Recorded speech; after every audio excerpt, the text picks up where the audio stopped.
Hello, everybody, and welcome to episode 10 of the Chosen One Star Wars podcast here on Game Domain. As always, I'm your host, Jason, and I'm doing the show solo today, so let's see how that goes. Both Captain and Leo, unfortunately, can't be here with me tonight to record, but I'm going to be diving into episodes 8 and episodes 9 of Clone Wars Season 7 and just, giving you guys some of my feedback and, bring about some discussion like we do every week here on the show during this Clone Wars Season 7. We weren't able to bring you guys an episode last week due to it being Easter weekend. So, we all had nice holidays. We hope you all enjoyed your holidays as well. And so, so let's get right into it. So, episode 8 of Clone Wars Season 7 was pretty good. Me, Captain, and Leo have all been very critical of this kind of Martez Sisters arc with with Ahsoka, kind of bringing Ahsoka somehow back towards Mandalore, which eventually we got in episode 9 here, which came out this past Friday. So this whole arc was kind of really a filler arc. It made it really, really feel like a TV show. I said before we kind of got some of this in The Mandalorian, where we had some of these filler episodes which didn't really have a place or didn't really develop the story, but it's basically just kind of what happens in TV shows. It's not like a movie where everything is impactful as to, the ending of the movie or the whole plot of the movie as a whole. So that was our main complaint about this arc. And I mean, the Bad Batch arc in the beginning of the Clone Wars Season 7 was really fantastic. It was amazing. It was very well done. But that felt like a meaningful filler arc to kind of bring Echo back and then weave him into things with the Bad Batch. Like, that's kind of where he belongs now. That was a good way to kind of get us back into back into things for Clone Wars Season 7. Obviously, the first 6 seasons of the Clone Wars, everything was so centric around the clones and, what they did. Obviously, it's in the title of the show. And they were such a major part. It's the clones and the Jedi. That's what we all loved about the Clone Wars. And we, the best thing, I think most of the fans, our favorite thing about the Clone Wars of these first 6 seasons were about the clones. And so to get those first 4 episodes being the Bad Batch arc, something that we missed out on in what was originally going to be Clone Wars Season 7 back when they, they wanted to release it in 2015, when they did those pre-animation, when they did all the voicing, they did everything. They basically set up all the episodes, but just never completely finished it. That whole Bad Batch arc was in that original Season 7, and of course, we got it now in the finished version of Season 7 here in 2020. But yeah, so I mean, the Bad Batch arc, is meaningful in a way, but this Martez sister arc, we didn't really feel like it had that much meaning. But this last episode, it was a lot different. Obviously, we know Ahsoka is trying to hide the fact that she's the Jedi. In the last episode, we kind of get this, conversation, this, sob story of Trace and Rafa kind of talking about how their parents were kind of just killed in, a raid with one of the Hutts back on Coruscant, and that, the Jedi kind of had an involvement in it, and the Jedi just said, "Oh, may the Force be with you," and they didn't do anything. They couldn't do anything about their parents being gone and them having to live on their own. So that, that further makes Ahsoka further want to hide her being a Jedi from the truth. And, we see that in episode 8 when she eventually does reveal that she's a Jedi, when the Pike Syndicate leader, when they calls him in and they said, "Oh, so you didn't really tell them." And they said, "Ahsoka, how could you not tell us?" And then she said, "How could I?" I mean, the whole escape sequence and how they wrapped up that arc, I was really a fan of. I just kind of liked how it all kind of flowed together in the end and it all went together. I wasn't a fan of the arc as a whole, wasn't a fan of the 2 Martez sister characters. I still think that Rafa should have died in order to make a real character arc and real character development for both her and her sister. And then, maybe her sister could, somehow help the rebellion in some cause, maybe do something. I'm talking about Trace, the younger one. Maybe do something, for the Republic, something for the rebellion on Mandalore, maybe go with Ahsoka and whatnot. But, at the end of episode 8, we kind of just get them, they're kind of just pushed aside. And then, Ahsoka goes off with Bo-Katan to Mandalore. That was just super exciting, that ending, and just made us want to watch episode 9 immediately after that. And I'll be honest, I mean, that wasn't something that I really felt up until this point. I mean, the Bad Batch arc, I felt a little bit of it, but nothing like The Mandalorian, where every single Friday was like a holiday and you'd wake up early specifically to watch those episodes. The Bad Batch arc was amazing. Every week, I wanted to see that next episode. But I mean, really, in this Martez sister arc, I was like, Oh, it's Friday. Oh yeah, I got to watch the new Clone Wars episode. But now with the Siege of Mandalore, when episode 9 ended today, I was just wanting more. Just it ends on a complete cliffhanger. But yeah. So basically, so how episode 8 kind of went along. I mean, the plot was very well to put together. Like I said before, wrapping up this Martez sister arc. We got the reveal of Maul being there. Maul talks about Crimson Dawn, which I think is an awesome setup for the Solo, a Star Wars story movie, and Rebels, because we know he's kind of being this big crime lord now, while also taking over Mandalore. And I mean, it's just is very very cool to kind of get that little back and forth with Ahsoka when she's escaping. When Trace and Rafa, they go off, and then when Ahsoka is escaping her cell, and then and then Maul's kind of looking on that hologram, looking around, that whole massive open space, and Ahsoka's kind of right there, and Maul looks over, and Ahsoka just hops out of the way so Maul can't see her. I mean, just little details like that.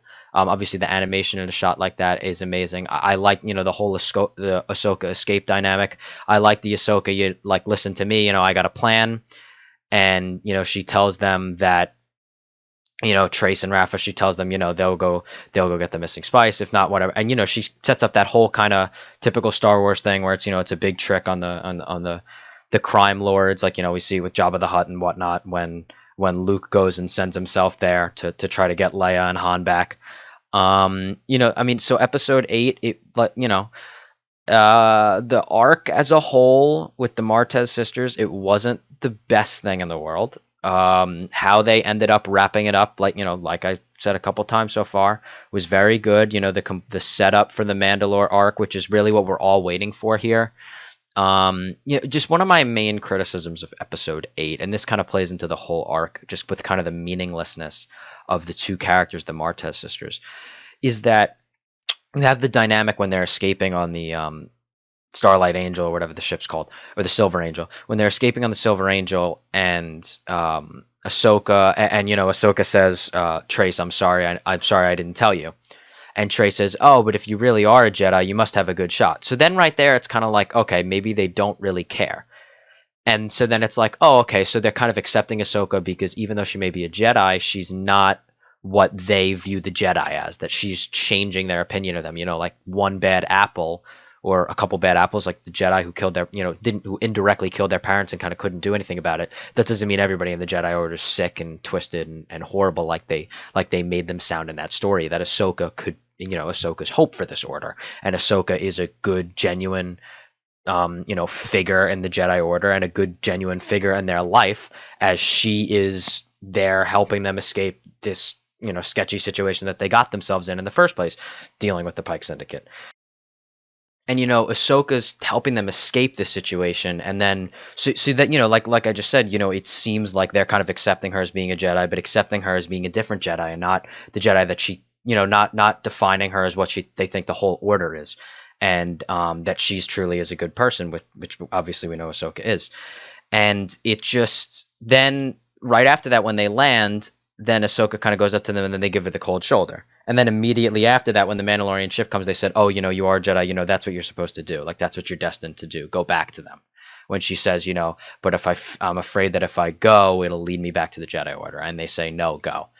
So it just doesn't really make sense how they completely flip-flopped that character arc and everything about that plot, like right there in front of our eyes in this episode. That's really my one main critique of this episode, which, like I said, just kind of plays into this whole arc. But, we've been complaining about this arc for 4 weeks now, and now it is finally done with, because this past Friday, we got the first episode in the Siege of Mandalore arc. First of all, this opening was amazing. Obviously, we have the generic original Clone Wars opening, and then this one gave us, I thought they were going to throw a text crawl at us, but they didn't. But they gave us the text crawl music and the bam ba-da-dum ba-da-da-ba-ba-ba, and the Clone Wars logo, like it was episode 1 or episode 2 or episode 3, and it just kind of rolls out like as if that text crawl was going to go there. Then the music kind of fades away, and then it just says part 1. And it was it was just so refreshing as we're kind of getting this hint of like an original trilogy or like a mainline movie-esque thing. And I mean, it was just awesome. And then we kind of just go straight into the Siege of Mandalore thing.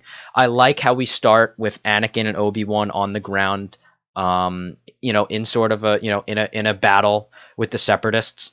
That's kind of what we get a lot in these Clone Wars episodes. You kind of just get thrown into a battle in the middle of it with Admiral Yularen, Tom Kane, the voice actor, and narrating the little opening crawl thing, the typical Clone Wars opening crawl thing.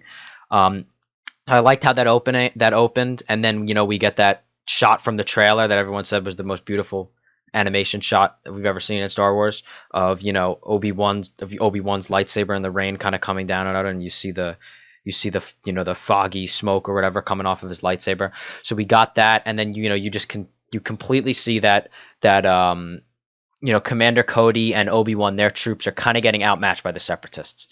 And then obviously Anakin comes in, and you have the amazing dynamic between Anakin and Obi-Wan, and Anakin says, "Oh, I have a plan." And he walks out and says, "I surrender." And it's just complete, we got a couple episodes ago, we got a callback to the moment between Anakin and Ahsoka when Anakin senses that Ahsoka is on the Silver Angel or the Starlight Angel, whatever it's called, and goes, and they're trying to get out of Coruscant airspace, and he says, "Let her through."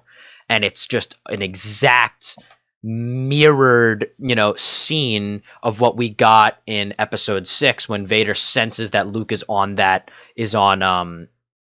Shuttle Tydirian with Chewie and Han and R2 and 3PO and Leia trying to go to Endor, and he's like, and he senses he's there, but he says no, let him go so he can confront him. And it's kind of the same thing with Anakin, where he sensed it was Ahsoka, and he knew in a way that maybe they'll be reunited someday if he lets her go by, and if he just sucks that ship in, it's not going to be a good look for him, and she's not going to want to come back right away like that. And so, we just get another, we got another callback like that. And then we get the callback like this to Episode 8. And, I saw a lot of images online. It's like father, like son, because you have Anakin, obviously Luke's father, go out there, stand in front of all the Separatists, exactly like how Luke did when he was force projecting himself in Episode 8. And you have the tactical droid commander, basically like Kylo Ren, saying, aim all fire on that man. Fire at him. Although, Anakin does trick them in this sense. And then you kind of have Obi-Wan sitting back there like Leia and the other members of the Resistance were doing in Episode 8, just kind of huddling back behind, in cover. And then, with R2 on the side, and you see R2's head peeks out and he goes under with Rex, and you just see all the clone troopers on the bottom just hanging on with all their jetpacks. It was so badass. It was just amazing. And then they all just fly out on their jetpacks. Like almost like Mandalorian warriors, and they all just start decimating the Separatist troops, and then just Anakin and Obi-Wan just like kind of sitting right, just standing right there in the middle of it all, just talking with each other. And then Admiral Yularen, they call down to them. They say, you have an urgent message, but we can't tell you. You have to come to the ship. And then we get another scene from the trailer where Anakin and Obi-Wan walk in, and then it's the hologram of Ahsoka. And then, then we get them on the ship, and then Ahsoka comes in, and you just see that moment between Ahsoka and Anakin, but you can just see how much of Ahsoka has matured. Anakin's completely shocked out of his mind, but Ahsoka is the one who's handling it like an adult. And we got her as a kid when this show started, and she's handling it as an adult. Only like 2 years later, after the beginning when she was a little kid in that Clone Wars movie when it kicked it all off. And I mean, it just shows how much she's matured as a character, and her character development, and now she's this mature figure that we see in Rebels, and it's setting her up to be that mature figure. And and then when she lands on the ship, and then we get that dynamic now between Ahsoka and Obi-Wan, where Ahsoka's kind of calling Obi-Wan out for always listening to the Jedi Council, and that may not be right. And that's something that we see Anakin say to Obi-Wan. Even Obi-Wan says to Qui-Gon in Episode 1, he's like, oh, you can't go against the Council, blah, blah, blah, you have to ask the Council. Qui-Gon was always very away from the Council, kind of like Anakin, almost like a rogue, didn't listen to them. You have Obi-Wan, who's always listened to the Council, always been like that. And then obviously, he's him and Yoda, the only ones that survive, and you see everything around him, everybody around him die, basically.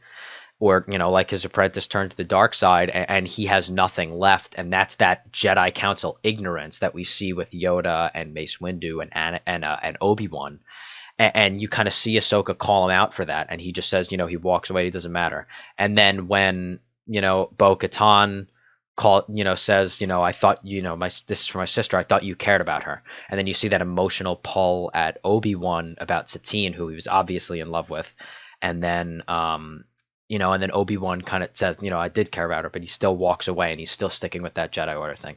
And then, of course, Anakin always being in the middle, he thinks of the plan, well, we'll split the Legion because, and we get this other shot that we got from the trailer where he walks in and he surprises Ahsoka with the 501st with her stuff all painted on their face and Rex. And then we get the setup for Order 66 immediately right in this episode, because we have them, we hear of that the Chancellor, that there's an attack on Coruscant. Grievous is an attacking Coruscant. We got that in the opening little montage. We got one image of Grievous. So we're setting up the Battle of Coruscant in the beginning of episode 3, which, to be honest, we could really get into next episode. And Anakin and Obi-Wan have to go and try to rescue the Chancellor back on Coruscant. And then Anakin says, we'll split the 501st, Rex and them, half of them will go with Ahsoka. And then they kind of bring, I think, 2 or 3 big Republic airships, and they bring them in, and, then they send the LAC gunships down, and, the X-Wings and whatnot, and they send down all the fighters and the troops down onto Mandalore to help Bo-Katan and the rebellious Mandalorians. And then, but one of the big moments in this episode is that kind of last look after, you just have that Anakin and Ahsoka, apprentice and master dynamic that it's very similar to between Obi-Wan and Anakin, but it's almost like Anakin treats Ahsoka as like his daughter or something. It's like a father-daughter relationship. That's just kind of the vibes that this apprenticeship and mastership gives off. But you have him give her the lightsabers, and then he says they're a little better now because they're blue. That's just the typical Anakin, witty humor and whatnot. And same thing with Obi-Wan, in this episode when they go back and forth with each other.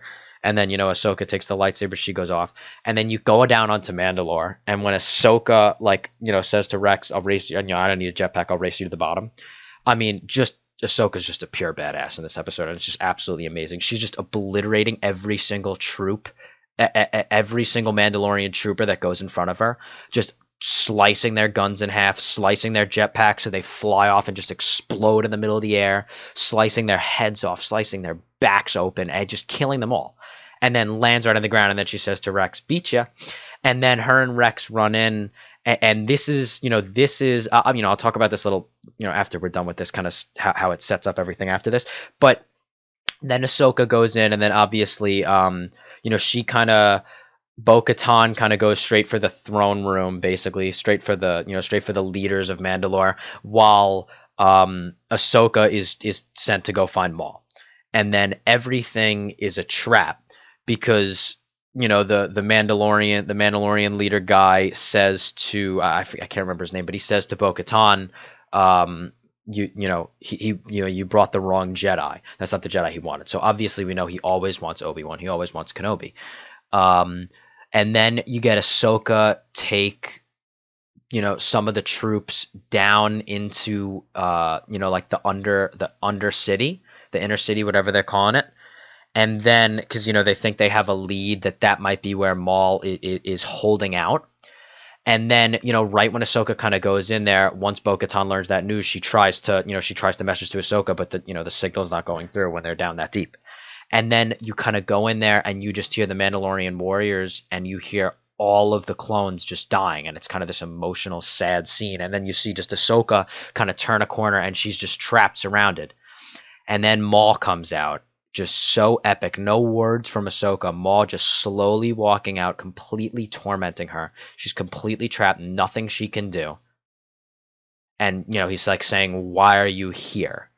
And then that's where the episode ends, just on a complete cliffhanger. And I was very upset when I had to shut off that TV when this episode ended. I cannot wait for episode 10, which, like I said, is really a feeling that I haven't gotten since Mandalorian, because I don't know if I can say that about anything in the series, even in this season, even the Bad Batch. Like I was like waiting for the next episode, but it wasn't devastating over it. This with this cliffhanger, completely devastated. And I need more of this season, and I can't wait for this Friday when we get that.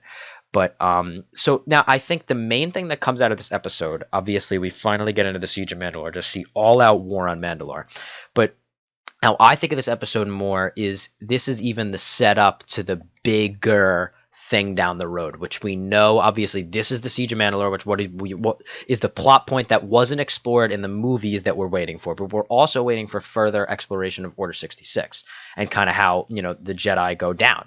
We're waiting for more of that. And I think with them already saying that Anakin and Obi-Wan are going to be on their way to go to Coruscant, that means that in episode 10 this week, we could be getting Ahsoka, she's kidnapped by Maul on Mandalore. We'll see how the Siege of Mandalore develops, because obviously we don't really know how that's going to end, other than that we know that in the finale of this season, we're going to get Ahsoka and Maul dueling in the Jedi Temple, which is going to be amazing, which obviously looks post-Order 66 or maybe during Order 66.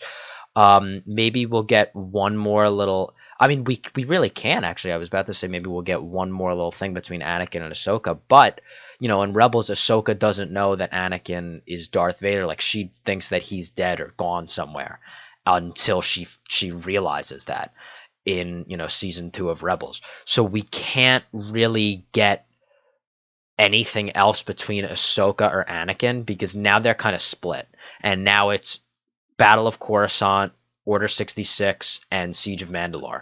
And so we don't know how the Siege of Mandalore is going to play into Order 66.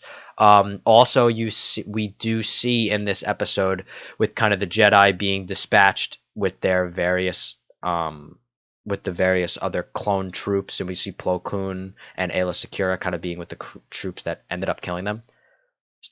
So it's completely setting up Order 66, which hopefully, we're going to be getting in these next couple episodes. Hopefully it'll all start next episode with, rescuing the Chancellor. We'll get some Grievous and whatnot. And there's been a lot of talk on whether or not if we're going to see kind of exact scenes from episode 3 play out in animated form. We got some of that in the trailer, which we still haven't seen yet. So we know it's going to literally happen during episode 3. So we don't know. Could we get a Battle of Heroes in the finale? Could we get a Battle of Heroes while in an animated form while Maul and Ahsoka are dueling on at the Jedi Temple? I mean, I don't know. We're probably going to get a big Order 66 montage like we thought we would, and like we got in in episode 3. But the main question that still is unanswered is how much of exact events in episode 3 are we going to get in animated form? And someone like me, I mean, I would welcome as many things as possible. I do truly love that movie. I think we all do, with kind of growing up with that in our childhood with the prequels, and episode 3 being such a big part of it. That culmination, the finale of the prequels that we all loved so much when we were little. And that's really the main underlying question, but I think this episode just sets everything up where it's going to be in 2 directions. Now we know Ahsoka and Anakin, they got their little hello. They met back with each other for a couple of minutes, maybe a half an hour or something, before Ahsoka went over to Mandalore, and Anakin, and Obi-Wan are, back on that ship that, they have to go over to Coruscant. So it's basically they're going to take this Maul and Ahsoka thing, and they're going to ride with it, and they're going to take the episode 3 Order 66 stuff, and they're going to ride with it. I also, one more thing I just wanted to point out, because I loved the little comment that Obi-Wan made, because, Obi-Wan and Ahsoka are kind of fighting at that point. Ahsoka's kind of being snappy back, like kind of being like, I'm an adult now, I have my own thoughts. I'm not just going to listen to you, and I'm not just going to listen to the Jedi, the Jedi Council and the Jedi Order anymore. Every single thing that you say you want me to do. And so she kind of just says that basically indirectly, kind of right to Obi-Wan's face. And then when she says, she's going to go take down Maul, she's going to have to go capture Maul. And Obi-Wan just goes, I killed him once, make sure that he's dead. That's just so true. We know, obviously, she's not going to kill him. We don't know how this is going to, we don't know how that duel. Obviously, we know both of them survive, but we don't know how that duel is going to go down, how that duel is going to end. But it's just, it's definitely going to be an amazing last 3 episodes. I can't believe that we only have 3 episodes left, because I feel like we've been talking about, like, the build up for season 7 for over a year now, when it was revealed in early 2019. And I mean, we got that trailer, we got that original footage right then. So we kind of waited a year sitting on trailer footage. It's not even like they announced it and then released a trailer like a couple months earlier, like they did with The Mandalorian. And I mean, even The Mandalorian, we didn't know about Baby Yoda. We had no idea what to expect. We just thought it was going to be a pure bounty hunter thing, as if it's Boba Fett, running around and killing people and doing, shady jobs. We had no idea that it was going to be centered around Baby Yoda. Um, but I guess so. I mean, it's gonna be exciting finish. It's gonna be a good wrap up to the Clone Wars, something that's been such an intricate part of the childhood and just the flat out life, not even just for children, the life of so many Star Wars fans, since its inception in 2008. And I mean, it's just such an intricate part of the fan base. Everybody loves it so much for the past 12 years. It's been so impactful to so many people, so many lives, so many fans. And, Disney finally listened to the fans. They brought it back. They gave us the season 7 that we always wanted. Dave Filoni, I mean, it's his show, it's his baby. We've seen him take this. We've seen him take Rebels. Now we've seen him take The Mandalorian. I mean, he's doing, he's a showman. He's doing whatever he can to appeal to the fans. He's doing whatever he can to just do what the fans want and help, help just facilitate love for this franchise and love for everything about it. And I mean, Dave Filoni, I mean, he's just, he's a fan favorite. Everybody loves him in his little cowboy hat, and he's just doing such a great job with this season 7. I mean, I was not a fan of that 4 episode Montez sister arc. I think it was a waste. I would have much rather seen that go to like actual stuff, like maybe we would have just had Ahsoka kind of being back with the Jedi Order. But I also think that the whole point of Ahsoka kind of going back here is she wasn't really readmitted back into the Jedi Order. Who knows if Anakin and Obi-Wan go and tell Yoda and Mace Windu, oh yeah, Ahsoka's back. They kind of just under the radar said, yeah, we'll give you half of our troops, just don't tell anybody about it, and go and confront Maul and kind of help the Mandalorians kind of try to win their planet back. And that's really, that's really the Ahsoka that we got. It's not that she's going back to the Jedi Order, because she really isn't here. She's kind of just going back to her, her master, and then, Obi-Wan, who's been such an influential part of her Jedi life too, and saying, I need your help. They kind of, Obi-Wan kind of says, no, we can't give it to you. Then, Obi-Wan and Anakin, they're convinced. And they, she gets the help she needs. She goes off in a Mandalore. Who knows? Maybe it's not the help she needs, because she's already captured by Maul. But we'll see how everything else plays out. But yes, it was a very, very good episode 9. Episode 8 was pretty good too. And yes, I mean, that's really all that I have to talk about today. So Captain and Leo hopefully will be back with us next week. Just so you guys know, they are fine. There's no health issues or whatnot. It's just crazy schedules lined up, and so we didn't want to skip 2 weeks in a row. So I took it upon myself to just record this solo and get this out to you guys, and also I just wanted to talk about this episode so much, and this is just kind of some time where I can just vent and talk about what I liked, what I didn't like. Which, I mean, this episode there's nothing that I didn't like, but we got to talk about episode 8, which we didn't get to touch on last week. So I mean, the season as a whole, I'm giving it an A plus. I just absolutely love everything about it. Some of the Bad Batch episodes, I truly loved. But I think this episode 9 is my favorite of the season so far, and I honestly think that 10 is going to be my favorite, 11 is going to be my favorite, and 12 is going to be my favorite, because I just think that it only goes up from here with this kind of 4-part arc, and I love how they're kind of throwing it at us as if it's like a movie or something. Because they give us that Star Wars movie crawl, the Clone Wars. We saw in some of the ads and some of the trailers for the season, that Clone Wars logo that says Star Wars: The Clone Wars. It's always been yellow, but like it's been red in Maul episodes, and this was in the past, in like season 5 when he came back, it was red. Every episode that Maul has something to do with, it's red, and in this we get it red, and we get it I keep saying a text crawl because how it rolls back and with the music, it just makes it feel like a text crawl. But we get almost basically a text crawl with no text. We get a little crawl, a little logo crawl, and it kind of just moves back, and it just makes it feel like a movie. And I mean, I just think I feel like in the end, all 4 of these episodes are going to combine to be a movie. The one thing that it was missing with that movie aspect was that when it cut away to say created by George Lucas, I was just hoping we get the bump, ba-dum, ba-da-da, but that wouldn't have really fit in, the cliffhanger way that it ended. But yeah, so it completely ends on a cliffhanger. This Friday's episode hopefully will be fantastic again. We're gonna be super excited to talk about it with you guys next Monday. And yeah, so I hope you enjoyed this episode. I know it's probably a little odd just hearing me talk for all this time, but yeah, so like I said, hopefully next week we'll get Captain and Leo back in here, and they'll be able to talk about their love for Star Wars, just like we've been doing for so many weeks. We're now 10 episodes strong, pretty big milestone for us. So thank you guys for all the support and all your continued viewership and likes and comments. And be sure to also check out some of the other content that we have on Game Domain. A lot of you Star Wars fans are also gaming fans, and we have other Star Wars content on here. But we have a lot of content for you guys to all enjoy. We kind of have a wide variety of gaming content. We cover Nintendo, non-Nintendo, Modern Warfare, Halo. Not all of Call of Duty, not just Modern Warfare. We're just bringing you guys a lot of great content every single week. We normally upload like about 3 episodes, three videos a week, and then we have obviously the Chosen Ones episode sprinkled up there, and then we bring some Domain Legion podcasts. They do some great work over there at Domain Legion.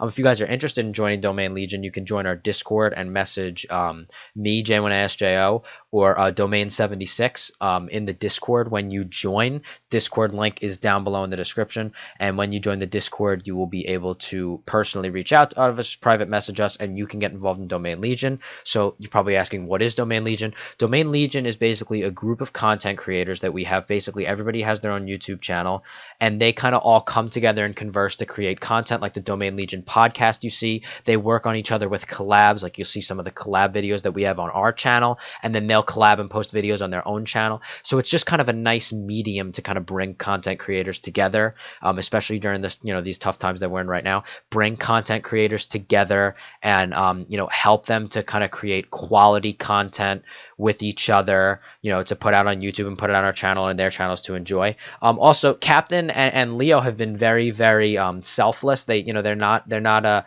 advertising their own personal channels. So I'm just going to tell you guys, you can find Captain as Captain Beardy on YouTube. He does some great Fallout content. I think he's almost at around 2,000 subscribers, so go give him a subscribe. Go subscribe, get bell notifications, and go watch some of his videos. Leave some likes and comments for him. He does some great Fallout content. And then Leo's over at his channel, Super Mech Guy. He's just like Captain, growing channel who has that great content. I know them both personally. They do very, very good work, and they spend a lot of hard work and effort, a lot of time into those videos. And yeah, so that's going to wrap it up for episode 10. We'll see you guys next week for episode 11. And yeah, so that's it.